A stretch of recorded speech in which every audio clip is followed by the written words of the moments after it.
Good evening, Congressman O'Rourke. Good evening. I'm Ethan Gonzalez, and I was looking at your website earlier today, and I noticed that you were calling on action against climate change, which I agree with.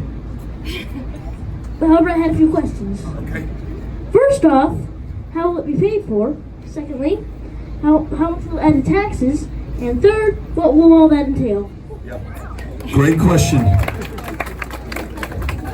So we provided the context for why we've got to act on climate change earlier, right? All the stuff that's happening to us right now. My three kids who were raised in El Paso, Texas, that city just had its 14th day of 100-degree plus heat in the month of August, which broke the record for as long as we've been keeping records in El Paso.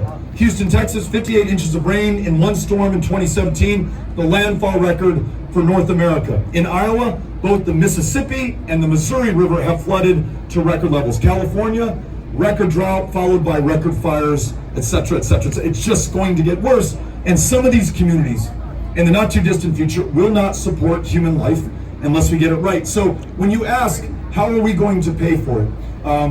One of the questions that I think of is, how in the world could we not pay for it now? Because the cost over the long term is not in the millions or billions or even single-digit trillions. It'll be tens or hundreds of trillions of dollars, either to bail out or save or restore or have to flee communities altogether. So I propose that over the next 10 years, we mobilize $5 trillion, $1.5 trillion of direct federal spending, local, state matches, and investments made in renewable energy projects, so that the United States, instead of China, takes the global lead on the technologies and the products and the services that will dominate the economy of this planet. I want those jobs, I want the wealth that comes from that to be right here in the United States. I also want to make sure that communities are resilient. So we know what's going to happen to New Orleans or El Paso or Charleston, where I just was, or Miami.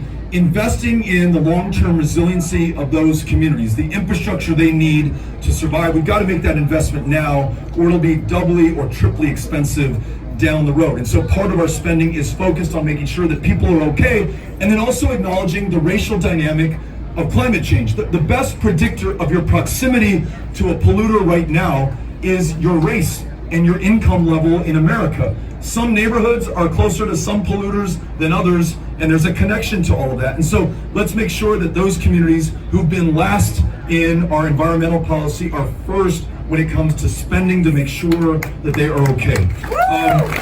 And then one last point, and then I'll talk about the pay for. One last point, and that is we've got to make sure that we bring everyone into this. And I was talking about that earlier with guns, but I'll talk about this when it comes to climate. Listening to farmers, they want to be able to provide the environmental services that will save this planet. So if we paid them, for example, to plant cover crops, which pull more carbon out of the air, sequester that in the soil, if we used no-till or low-till farming, regenerative agriculture, ranching, and production, not only do we restore the health of our soil and our water and our air, not only can we be more conscientious about how we produce our food, but we're also contributing meaningfully to arresting the 2 degrees Celsius warming that we're on pace to hit if we do not change course.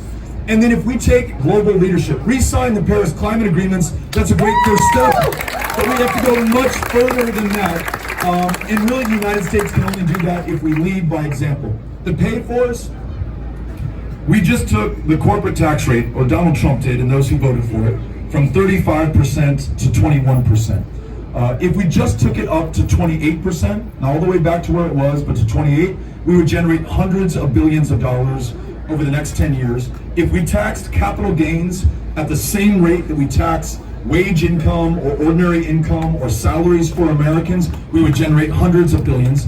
If we ended the wars in Afghanistan, Iraq, Syria, Somalia, Libya, and Yemen, just to name 6 places that we're at war tonight, wars that have added nearly $6 trillion to the national debt, not only will we then really have the backs of our service members and acknowledge and honor their service and the veterans who preceded them, but we would also save trillions of dollars over the long term.